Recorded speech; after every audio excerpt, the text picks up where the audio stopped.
चीन और फिलीपींस के बीच बरसों से चले आ रहे विवाद में अमेरिका भी कूद गया है।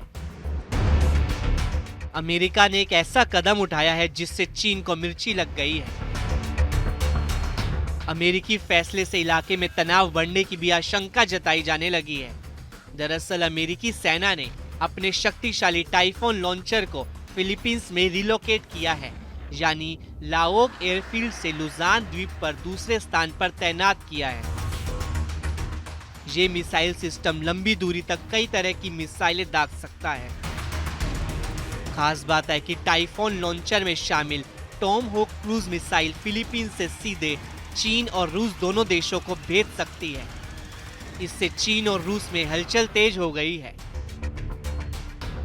दरअसल इसमें मौजूद SM-6 मिसाइलें 200 किलोमीटर से अधिक दूरी तक हवाई और समुद्री दोनों टारगेट्स पर हमला कर सकती है। दावा है कि टाइफून मिसाइल लॉन्चर को रिलोकेट करने का मकसद जंगी तैयारियों को परखना है, यानी मिसाइल बैटरी को नए फायरिंग स्थान पर कहां और कितनी तेजी से लाया जा सकता है। मिडिलबरी इंस्टीट्यूट ऑफ इंटरनेशनल स्टडीज के एक्सपर्ट्स ने बताया कि सैटेलाइट तस्वीरों ने हाल के हफ्ते में लाओग इंटरनेशनल एयरपोर्ट पर C-17 परिवहन विमान पर बैटरी और उससे जुड़े गियर को लोड किया था। न्यूज एजेंसी रॉयटर्स की माने तो रिलोकेशन का मतलब ये नहीं कि मिसाइल लॉन्चर पक्के तौर पर फिलीपींस में ही रहेगा। बताया जाता है कि टाइफून सिस्टम एशिया में अलग अलग टाइप के एंटी शिप हथियार इकट्ठा करने के अमेरिकी अभियान का हिस्सा है। माना जा रहा है कि अमेरिका ने चीन पर नकेल कसने के लिए अपनी तैयारी को मजबूत कर दिया है।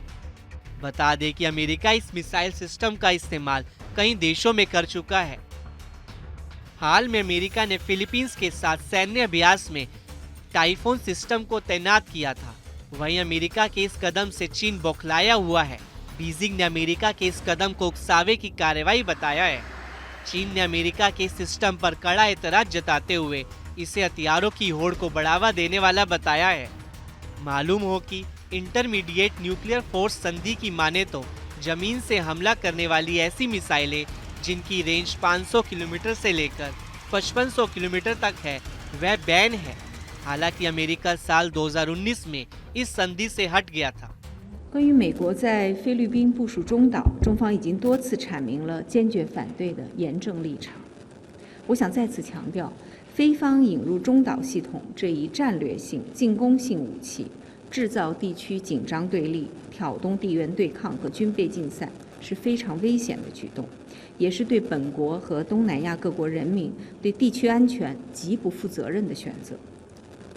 我们再次敦促菲方正视地区国家和人民的呼声，尽早纠正错误做法，按此前公开承诺，尽快撤走低风中导系统，不要在错误的道路上越走越远。 आइए अब जान लेते हैं अमेरिका के शक्तिशाली टाइफून लॉन्चर सिस्टम की खासियत के बारे में।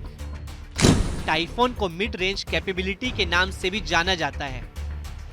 ये लैंड बेस्ड सिस्टम है, यानी जमीन से इसे लॉन्च किया जाता है। ये एक हाई मोबिलिटी सिस्टम है। ये जमीन से हमला करने के लिए डिजाइन किया गया है।